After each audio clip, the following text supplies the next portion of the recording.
నమస్తే. ప్రస్తుతం మనం మూసీ నది పరివాహక ప్రాంతంలో ఉన్నాం. ఇదంతా కూడా మూసీ పారుతున్నటువంటి విజువల్స్ మనం చూస్తూ ఉన్నాము. సో ఇదంతా కూడా మూసీ ఉప్పెంగుతుంది. ఇదంతా గోల్నాకకు సంబంధించి గోల్నాక న్యూ తులసీనగర్కి సంబంధించినటువంటి కాలనీలో ఉన్నాము.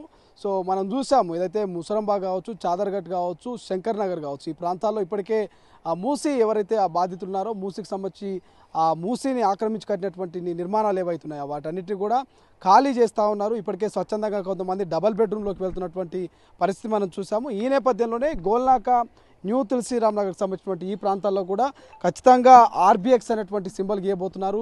ఏదైతే ఎఫ్టీఎల్ బఫర్ జోన్లో ఉన్నటువంటి ఇళ్లకు సింబల్ గీస్తారనేటువంటి ప్రచారం జరుగుతుంది. సో ఇక్కడ ఉన్నటువంటి కొంతమంది ఎవరైతే స్థానికులు ఉంటారో వాళ్ళంతా కూడా ఆందోళనకు గురవుతున్నటువంటి పరిస్థితి. వస్తున్నటువంటి మీడియా, సోషల్ మీడియాలో, యూట్యూబ్లో వస్తున్నటువంటి వీడియోస్ చూస్తున్నారు. ఆ వీడియోస్ చూసి కూడా ఆందోళన చెందుతున్నారు. అసలు ఏం జరగబోతుంది, మా ఇల్లు ఉంటాయా ఉండయా, ఆ ఎఫ్టీఎల్ ఏంది, బఫర్ జోన్ ఏంది, అసలు రాష్ట్ర సర్కార్ ఏం చేయబోతుంది, మూసీ సుందరీకరణలో భాగంగా లక్షల రూపాయలు పెట్టి రూపాయి కూడగట్టి కట్టుకున్నటువంటి మా ఇళ్లను ఎందుకు కూల్చబోతుంది, ఎప్పుడు అధికారులు రాబోతున్నటువంటి ఒక టెన్షన్ వాతావరణం అయితే నెలకొంది. సో ఒకసారి మనం విజువల్స్లో చూసుకోవచ్చు. మనం ఒక కాలనీలో ఉన్నాం, న్యూ తులసీరామ్కి సంబంధించినటువంటి కాలనీలో ఉన్నాము. గతంలో కూడా ఇక్కడ కొంతమంది అధికారులు వచ్చిపోయారు, ఏరియల్ సర్వే చేశారన్నటువంటి ప్రచారం చేస్తూ ఉన్నారు. ఇక్కడ ఎవరైనా అధికారులు వస్తున్నారంటే మాత్రం వాళ్ళంతా అలర్ట్ అవుతున్నారు.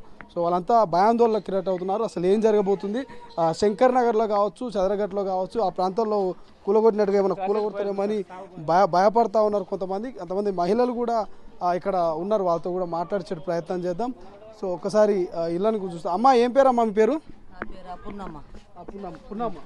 నువ్వు ఇక్కడ మూసి కూలగొడతారు ఇక్కడ అని చెప్పేసి అంటున్నారంట, నిజమేనా? ఏమైనా వచ్చినాయా మీదికి? వచ్చిరా? నిజమే. వచ్చిరా? ఎవరైనా రాలే. ఎవరు రాలే. ఎందుకు భయపడుతురంట? ఎందుకు మరి? మా ఇండ్లు పోతాయని, మా ఇండ్లు తీసేస్తామని మమ్మల్ని బెదిరిస్తున్నారు. మేము భయపడుతున్నాం. ఎవరు బెదిరిస్తారు? నుంచి కాదు, ఇప్పుడు 9 నెలల నుంచి భయపడుతున్నాం. 9 నెలల నుంచి ఎందుకు భయపడతాం? మరి ఆయన ఎక్కిన కాంచి మాకు ఇదే పేరు వచ్చింది. ఇది కూలగొడతాం, ఇది కూలగొడతాం, ఇది కూలగొడతాం అంటే అదే టెన్షన్. ఇవాళ ఆయనే హార్ట్ అటాక్ వచ్చి చచ్చిపోయాడు. ఇండ్లు మొత్తం ఆడిపోతాయని చెప్తుండ్రు. అదే టెన్షన్ మాకు. ఆఫీసర్లు రాంది మీరు ఎట్లా భయపడుతున్నారు? వాళ్ళ ఆఫీసర్లు ఇప్పుడు అక్కడ ఆర్బీఎక్స్ అని సింబల్ రాసారు, ఇంటికి పెయింట్ వేసారు. ఇప్పుడు మీ దిక్కు కూడా ఎటువంటి పెయింట్ వేయలేరు కదా, మీరు ఎందుకు భయపడుతున్నారు? మాకు గీతాడ ఏమో ఎవరు మందేసుడు వేసినట్టు నేను కానీ భయపడవద్దు కదా, మీరు ధైర్యంగా ఉండాలి. ధైర్యం అంటే ఎట్టుండాలి అయ్యా? మాకు ఇండ్లు పోయినాక మాకేముంది చెప్పు? అన్ని కష్టపడి కట్టుకున్న ఇండ్లు, రూపాయి జమ చేసి కట్టుకున్న ఇండ్లు. మరి అలా నా కొడుకు పిల్లలు వీళ్ళందరూ మేము ఎక్కడ పోయి రోడ్డు మీద ఉండాలి? రోడ్డు మీద పండుకున్నా కూడా పోలీసులు తరు కొడుతున్నారు. మరి ఎక్కడ పోయి ఉండాలి? మరి రేవంత్ రెడ్డి మరి ఆయన ఎమ్మెల్యేనా? ఆయనకి ఎమ్మెల్సీ కోటర్స్లే వచ్చినాయి. మరి ఆయన ఎందుకు పోతలేడు ఎమ్మెల్యే కోటర్స్లకు? మరి మమ్మల్ని ఎందుకు వెళ్ళగొడుతుండు? డబుల్ బెడ్రూమ్ ఇల్లు ఇస్తా అంటారు కదా, బెడ్రూమ్లు మాకొద్దు. నా పావులు పెద్దగా ఉంది, నాకు 11 మంది పావులు. మరి ఒక్క ఇల్లు ఇస్తే మేము ఆడ ఉండం? మేము ఉంటందుకు మాకు సరిపోదు. ఏదో మా గుట్టో ఏదో మా ఇంట్లో మేము ఉంటాం, అంతేగాని మేము ఎక్కడ పోలేము, ఇది దాటలేము. మాకు పండ్లు ఇక్కడనే, మా పిల్లలకు, మా పిల్లలు ఇక్కడనే చదువుకుంటారు, మేము ఇక్కడనే ఉన్నాం. మరి ఆ సారు ఎందుకో పోలేదు ఎమ్మెల్యే కోటర్స్లకు? మరి ఆయన ఇల్లు ఆయనకంత ముద్దు, కానీ మా ఇల్లు మాకు ముద్దు కదా. కాలువ అమ్మంటుంటే మాకు నీళ్ళు వస్తున్నాయని మేము పీరాలు ఇస్తే మీరు రావాలి. మీరే మమ్మల్ని ఇట్ట రెచ్చగొడితే మేము ఎట్లా ఏం చేయాలి? వరద నీళ్ళు వస్తాయి, ఇక్కడ ఆరోగ్యాలు బాగుంటాయి, మురికి ఉన్నదంతా, ఇదంతా దీన్ని మంచిగా నీట్గా చేస్తాము, మీరు మంచిగా డబుల్ బెడ్రూమ్ పోనంటారు కదా. డబుల్ బెడ్రూమ్ మాకు నీళ్ళు రావు, మాకేం రావు. అంత పెద్ద వరద వచ్చినా కూడా మాకు నీళ్ళు రాలే, ఏం రాలే. మేము మంచిగా ఉన్నాం, తేటగా ఉన్నాం. ఇప్పుడు వచ్చి మాకు ఇల్లు కూలగొడతానే మేము ఎక్కడ పోవాలి చెప్పు? పచ్చ ఇండ్ల పని చేసుకొని పచ్చ దామ చేసుకొని పిల్లలు చదివించుకుంటా, పిల్ల పెళ్లి చేసుకుంటా, ఈ ఇంట్లో సంసారం చేసుకొని బతికినాం. ఇప్పుడు 40 ఏళ్ళ నుంచి ఇక్కడనే ఉన్నాం. మేము ఎక్కడ పోయి ఉండాలి? మా కండ ఏడ దొరుకుతుంది? ఇప్పుడు నాకు షుగర్ ఉంది, బీపీ ఉంది. నా కొడుకులు మందులు తెమ్మంటే ఏడ పోయి తెస్తారు? అంత ఆవిడ ఎట్లా పోతారు? పాయకు 12 ఆవిడ, నువ్వు ఎక్కడో 30 ఆవిడ వేస్తా అంటున్నావు. 30 ఆవిడ నుంచి ఎట్లా పోయి తెస్తారు నాకు గోళీలు? మరి మేము జావాలి నాటటాకు వచ్చిగా. ఇట్నే ఉందా మాకు పద్ధతి? అయినా మరి రేవంత్ రెడ్డి మా మీద ఇట్లా కచ్చగట్టి మమ్మల్ని ఏం చేద్దాం అనుకుంటుండు? మా ఇండ్లు ఎందుకు ఇట్లా కూలగొడుతుండు? మా జోలికి ఎందుకు వస్తుండు? మా జోలికి రావద్దు, ఆయనకు ఆయన ఏమైనా 10 రూపాయలు మాకు ఇవ్వలే. ఆయన 10 రూపాయలు మేము తీసుకోలేదు. మాకు కాకుంటే ఇంతకు 300 కట్టియమను ఇంతకు 3 అంతలు కట్టేవాను. మాకు ఇల్లు మాకు జాగ కొనేవాను. 50 గజాల జాగ నాది, ఎక్కువ లేదు. 50 గజాల జాగ కొనిచ్చి మాకు ఇదే బిల్డింగ్లు కట్టేవాను. 3 అంతలు కట్టేవాను. ఇప్పుడు రేపు ఇది అమ్ముకుంటే ఆయనే ₹1,00,00,000 అమ్ముకుంటాడు. మాకు ఇస్తాడా ₹1,00,00,000? మరి ఆయన సొంతం ఉంటున్నా ఇంట్లో ఎవరినో తీసుకొచ్చి పెడితే వాళ్ళకి నీళ్ళు రావా? మరి వాళ్ళు కొట్టుకపోరా? మరి మేము కొట్టుకుపోయినట్టు వాళ్ళు కొట్టుకపోరా? వాళ్ళు మరి అసెంబ్లీ చేస్తామంటే ఎందుకు మాకు ఇవన్నీ? మాకొద్దు, మా ఇండ్లు మాకే కావాలి.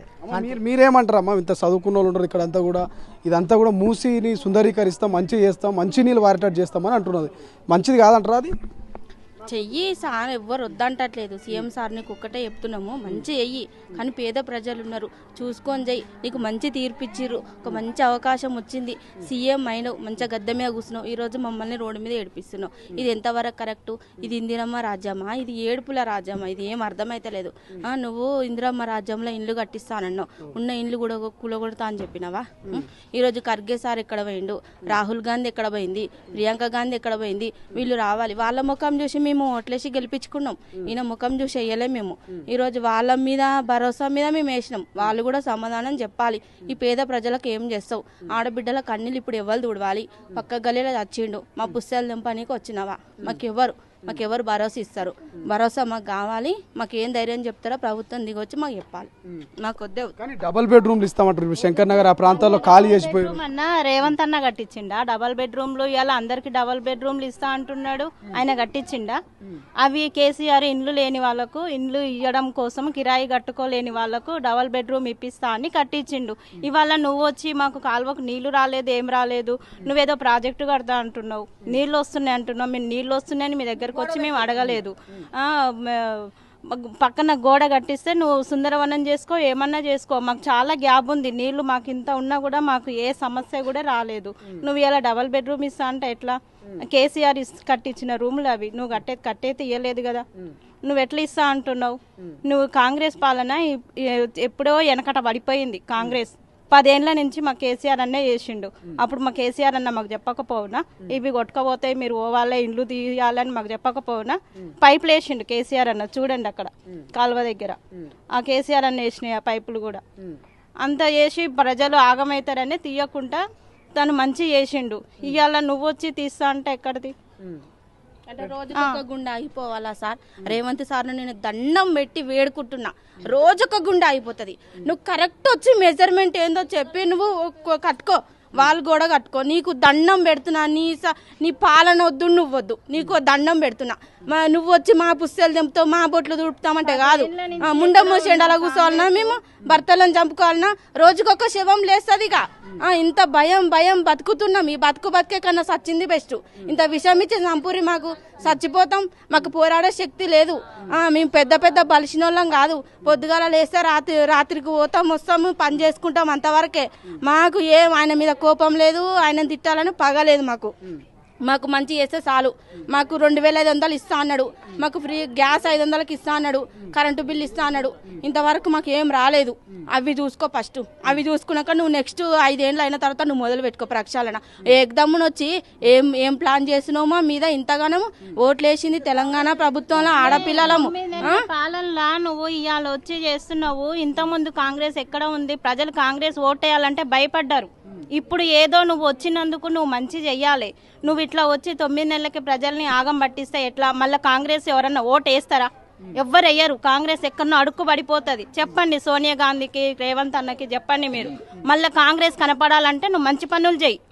ఇలాంటి పనులు చేస్తే నీకు ఎవరు ఓటు కూడా ఇయ్యరు, మళ్ళీ పదవి కూడా ఎక్కలేవు.